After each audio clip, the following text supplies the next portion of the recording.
Hi, you just tuned into the Creative Life Podcast, where creatives go for inspiration. My name is Jessica. I'm your host tonight, and I'm joined here by Dr. Jaclyn Gibbons. And we're on the couch with Dr. Gibbons as we debrief of our last episode, episode 1, season 1 with Leia Baez. So remind our listeners at home or wherever they may be, who is Leia Baez? Our previous episode was with Leia Baez, who is a former journalist and an award-winning author. She serves as a government communications director, but she's a mindset coach and a motivational speaker as well.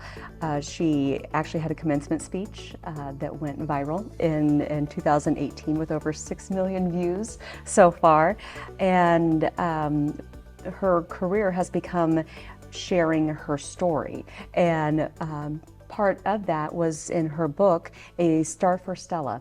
So when we were able to meet with her, she was sharing with us her journey in being a creative, making that transition, and how this process was for her and how she has come out on the other end. Absolutely. Thank you so much for that recap. And actually, here's her book, A Star for Stella, and some lucky listener will be able to get a signed autographed copy. So please stay tuned to our social media if that's something that you're interested in. And of course, we'll have all of our social media handles on our blog. So Dr. Gibbons, let's talk about how creatives can apply some of the lessons that Leia was able to share during our interview. So just to recap, for those that were unable to watch our first show, we can always rewatch it. We're streaming. That she talked about her battle with alcoholism and recovery work that she did, and how her recovery work really went into her creative work. She was able to use her story. That's part of her brand, is that you can use your story matters. And she used powerful storytelling to transform and also share. And so I thought that was it was really amazing. So when I heard her speak in person, the whole entire room was transformed by her speaking. I mean, she was just so vulnerable and so raw. And I was like, wow, she's magnetic because she's honest. And I think that our creatives can learn about that and use that within their own art. So you're a coach, you do you do career coaching, I do creative coaching. So talk about this from a career coaching aspect. If you were working with a creative and maybe they are unsure about their story or their identity, what lessons can we learn or share with them from this interview? Yeah, great question. And I think, as you know, being a creative coach becomes life coaching as well. Yeah, so career coaching also goes in with life coaching. And something that I think was incredible that so many of us are fearful of doing is getting to that point of vulnerability. And she mentioned the words darkness and ashamed. And those are very scary words to not only feel, but to expose. And the fact that she did that is what allowed her to identify her story and to really connect with that. But interestingly enough, what's as frightening as vulnerability is, it allows you to stand in your full authenticity, which is the foundation of your power. Allowing yourself to be that is what's going to lead to that voice, what's going to lead to that story, what's going to lead to what she referred to, kind of that tug, like she had to tell the story. It's going to lead to what's inside you, that story that needs to come out. Absolutely. No, Dr. Gibbons, I agree with you. And one of the things that I want to draw out of what you said was about authenticity, vulnerability and authenticity being so connected. Often, sometimes we just want to say, be my real self, my authentic self. And it's easy to put a filter on as an artist. It's easy to say, okay, I'm just going to go with what's popular, but I'm not going to go with what's true to me. And those are choices that authors or artists or dancers or musicians that they can obviously make. They can make the choice to go the popular route. They can make the choice to go the authentic individual route as well. And so there's no shame for whichever route they go to. But if you do take the road to authenticity, it has to be coupled with vulnerability. Yes. And in the interview, she talked about how sometimes she was writing, she got so emotionally raw that she had to step away. Now, she had software and technology help her. She mentioned Otter was one of the tools she used, which is a voiceover to text application, which a lot of people do, especially for accessibility reasons. But I love how she used it for creativity. But she mentioned the emotions. When you look in the darkness of your life, of your story, of your creative, of your movement, there might be something emotionally that comes out. And so let's talk about being okay with emotions and how sometimes emotions can be blockers to creativity. So let's talk about, she walked away, she spoke. What are some other ways that we can re-engage with creativity? You know, as I was watching her video that went viral, I had to take note of a few lines here. She said, "I know the stars don't shine in the light, and neither do we. It is in the darkness that we are forced to learn and grow who we are. So don't run away from those dark times. Embrace them." And that is when, in that moment, is when you are stripped to the core. And the rawness is there. And whether there's the covering and the filters, it doesn't make it go away. It is simply a Band-Aid. And the story is still there, whether you're choosing to tell that or not. And kind of sitting in the gross of it, sitting in the uck, you know, the grief, the tears, the anger, whatever that stirs up. Of course, you know, hopefully having healthy coping mechanisms. And she also mentioned, you know, having a tribe that, you know, the people who support her, that's going to be essential when getting to the bottom of what the story is. She went on to say, "Let's not be afraid to fail, because failure is so often the start of something so much greater." And I think we'd probably be hard-pressed to find any creative out there who said, "My greatest masterpiece came the first time I tried it." And as Leia had shared, having the editor mindset from a career as a journalist, she would write. She was first writing and critiquing and deleting, and she just had to let herself, she said, vomit on the page, you know, just to let it all out.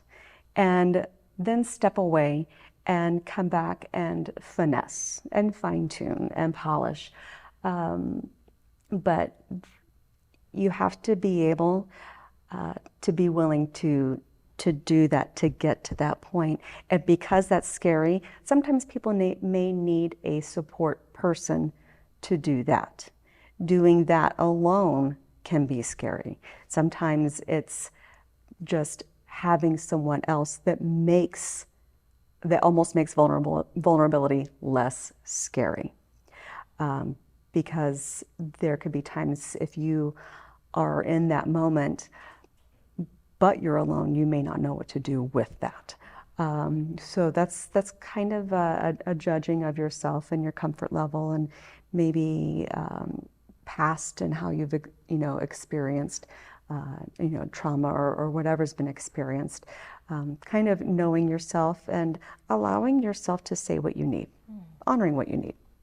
Absolutely. So there were a lot of little nuggets that you just dropped for our audience there. I'm going to pick up on one that Leia echoed and you just echoed as well. And that is your tribe, or some people might call it a huddle, or your group, your team, whatever vernacular you use, is essentially your support group.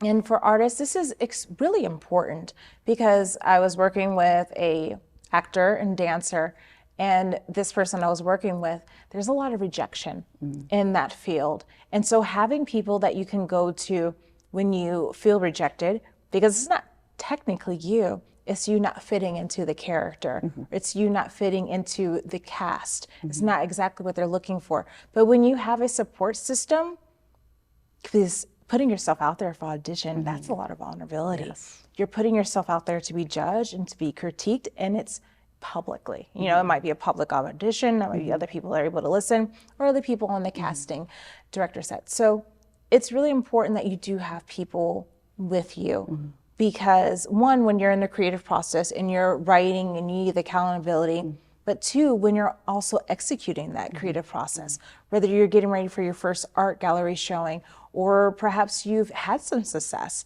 and now you're getting ready to work on your second creative work. And it's, oh, I should be able to do all this by myself because I have all these accolades. I don't need to ask for help. But I would caution our creatives to say, that's when you need the most help. That's when you need the smartest, most strategic team around you. And when it comes to writing in particular, Leia did touch on this, but there are organizations, there are companies that are geared for this, where they write as a cohort, they have editors, they have people who work on your book art, and they'll help you publish your book or self-publish your book. And so that is one way that we can create our huddle or our team. But let's talk about how, say someone says, well, I don't have the resources to enter into a program like that. How about someone who's just starting off? How can they create their tribe, their team? Think about what they need. So what kind of personalities, what type of strategic choices can they make in order to get to their goal? As a life coach, career coach, what are some things that you might advise them to look at? I think that's a great question. And I think one of the first things to honor is that when, you had mentioned that if someone had already had success, feeling that, moving on to their second piece, that, having that support wouldn't be as necessary. I would say first, starting with the decision that support is needed, whether you anticipate that it will be or not. We all have our internal dialogue, and sometimes we don't realize how much sense or not much sense our internal dialogue is making unless we have that group, unless we have a partner that we're sharing that with. So I would say first, accept that you will need support, whether you feel that you do right now or not. We're all independent thinkers, but there is no weakness in seeking support. It's actually strength, because you are acknowledging that you can't be brilliant in all areas, and it's the collective intelligence that creates the success of all. I would say, first, accepting I'm going to need some support, but there are so many online communities, and so I would say there are, and in a variety of niches, whether it's poetry or sculptors, or just a variety, and there can be private forums, so that you have to answer a few questions in order to be into the group, and what you share is never public. It's only to those who have met the qualifying questions to be in that group. And I would say one of the first things is to go in, introduce yourself, and say, I have one question. And if it's scary, make it a general, generic question. And as you see the kindness and the support of others, and then read through what are other concerns, what are other challenges, what are other hurdles that those who are like-minded have come across. And while you have the same niche, you have so many different approaches, and your own authenticity, and the insights that can be gained are incredible. And also, a lot of times within these groups, there will be, some people will decide, hey, can we do a virtual coffee chat? Because, like I know myself, and Leia had mentioned it, verbalizing being able to say out loud your thinking can be processed differently than typing it. And having that back and forth, there's a lot to be said for that, that interpersonal support. But I would say, there are so many forums online to be able to find that. Oh, absolutely. There are communities for almost everything. And so don't let resources be what stops you from finding your tribe. Right. So like you're saying, there are online versions of this. There are also meetup groups for those that enjoy meeting in person. You can go, there's so many apps now that you can figure out, or event calendars, to say, okay, who of like-minded nature is meeting? Can I go meet them? Because I believe what you're getting to, without directly saying it, is storytelling, which Leia also talked about, is sharing that story. As you're saying, like you're finding other like-minded people, you're scrolling through to see what they are asking. Those are also stories. And so when you're building your tribe, what other stories, what other experiences are in this area? Who else is trying to create? Who else is having an impediment to their creative process? What is blocking them? And sometimes what is blocking you isn't that you're not creative enough, it's that it's something else. It could be something emotional, it could be resources, it could be connections. I think forums, and whether they're virtual, in person, but connections matter. Especially when you're a creative, is, okay, I met so-and-so who just published a book through this publisher. Let me connect you with someone. Oh, I have this agent. Depending on the agent, you might be a little exclusive. But nevertheless, it's also connecting to the community. I didn't get the role, but that role is still unfilled. Perhaps you can. Because at the end of the day, you can make that choice to be a creative who supports other creatives, or one that competes against other creatives. And those are both paths that a person can take. But I do appreciate some of the nuggets that you've given our audience, and I really do hope that they are able to connect either virtually or in person, because when you are alone, it is so hard to get something done. Because, as Leia said, we can't do it all. And I don't honestly believe that humans were made to do it all. I do believe that relationships, we can thrive in healthy, strategic relationships. I also do want to caution our listeners that when you're looking for connections, vet that person, vet that company, vet that agent, look at the reviews, figure out who's worked with that person before, make sure it's not a predatory connection. Right. But if you have vetted that connection or vetted that group, and you know that it is a positive and healthy group, not a toxic forum, join it. And you will get back what you give in. So you give and then you receive. Go in with an open mind, and try not to take offense if others don't have the answers that you're seeking. Probably they're still seeking their own, but at least you're seeking together. Right. I'd love, thank you for mentioning the vetting and the safety. That's paramount. I just a little self-disclosure. There was a forum that I was part of, and I was actually a spectator for the longest time. And then I ended up eventually having a coaching session with the leader of the group. And she said, yes, you've been with us for 1.5 years now, haven't you? It's nice to speak with you. So I love that. Sometimes, I love that. Like they're waiting for you to engage too. And so sometimes just being the person who's sitting quietly in the chair, taking it all in, as you're scrolling through comments, that's fine too. Because we're not all ready to dive in all at once. And sometimes we don't even know what question to ask. Absolutely. So. No, absolutely. So this is going to help me segue to something else that we can discuss, and that is the creative journey and the creative process. I think this is something that a lot of people ask, or they even judge or measure themselves against. How long did it take for this person to finalize their creative product? How do I know when I'm done? How do I know when I stop editing, when I just say, yes, go, give it to the world? I think it's really important to understand the difference between it's not ready and it's fear. So sometimes artists will hold on to their work because they're afraid to let it go, because that now opens them up to commentary.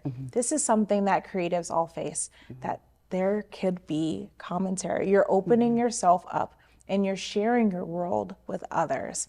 So once again, there's a difference between fear and there's a difference between ready. So Leah, she had a team that helped keep her be accountable for when she was ready. So let's talk about, Dr. Gibbons, about fear. How can we address that fear that's telling you, no, you're not good enough. No, this is horrible. Absolutely don't share that song with anybody. Don't tell anyone you wrote that. How do we overcome those fearful, negative, those you know how they say, those automatic negative thoughts, as they call it? How do we overcome or even face those thoughts? Great question. And the thing is, there are actually, Jessica, when you say fear, I think of two different types of fear. There's the fear that's created with our own dialogue, and then there's the fear of what will the reaction be? Because what I've created, having this creation was vulnerable. This is my authenticity in front of you. And if this is something that isn't well received, do I internalize that? You know, what does that mean? Or do I go to the next person? You know, so I think that there's two different kinds of fears. But the biggest one would be, you know, what you're saying in your mind. I think there are two important things to do. You could say that they're one and the same. Write down your fear or speak your fear. But even if you speak it, still write it down. And I would say maybe you have a paper and you draw a line down the middle, and on one side you write down your fear, and then on the other side write down your proof. Do you have proof of that? Do you have evidence that this statement is a fact? And maybe even make a third column and then put why that isn't true. Because sometimes we're lost in our thoughts, and they go so quickly that we don't even realize what we're telling ourselves again and again and again. And so when you put it down and you see it and you examine it and realize there may be no sense to this at all, or even better, if it is true, what's the worst thing that could happen? What is the worst thing? You are absolutely amazing, Dr. Gibbons. Yeah. The world will not stop turning. No. You won't stop breathing. No. What's the worst? And I think what you're giving us is something that's very practical and it's very doable. And what I really appreciate about your advice is that it has us slow down. Sometimes when we're in fear or the anxiety starts to pick in, or those thoughts, they just get so noisy. The act of writing, it makes you focus. You can't do all these things at once. You're starting to focus. You're writing it down. Now you're asking yourself, okay, is this true? Yes or no? It's a Boolean. There's only one or two answers that can happen. If it is yes, what is my evidence? So now I have to dig deeper. But if it's no, okay, now we're facing an impediment and a blocker. How do we overcome that? And maybe overcoming that means that you're seeking professional therapy, professional help. Maybe it's something physical with your body. Maybe it's, I can't hit that note. I have to work with a vocal coach. Maybe it is, I can't make that movement work. I need to work with a athletic coach. I need to work with someone to help with my performance. It might be something that is a true blocker, but then you can be strategic. And I like what you're doing with writing it down or speaking it out loud and then writing it down, is that it's not hidden anymore. And then this brings us back to what we were talking about before, a tribe, a support system. When other people know what you're facing, the fear doesn't speak so loud. It just doesn't have the power that it used to have. But when you keep it internal, or when you speak it but you don't write it, it still has power because it can live within you. Nobody else really knows what you're facing. But once again, when you write it and you're saying, okay, this is a no. This is not true. So when that thought comes back, because we have to rewire our brain and that takes time, when it comes back to you, you can say, no, I have the evidence that this is not true. And now you're starting to rewire your brain a different way. But if it says, yes, this is true, say, yes, but I have a strategy to overcome this, and I have a way to measure if that strategy worked. Because sometimes it might not be the first thing that works. You have to keep doing it. You have to keep trying. And I compare being a creative to being an endurance sport. You only get better as you do it. No matter what your medium is, you have to keep practicing, you have to keep refining, finding your authenticity through vulnerability, using your support group to give you respectable feedback that you can action upon, and addressing your fears. So yeah, wow, I love being on the couch with you, Dr. Gibbons. You are just an amazing treat. I'm so grateful that not only are you a colleague, but you are a friend, and that we can have this conversation together, and that you at home, you can also benefit from this conversation.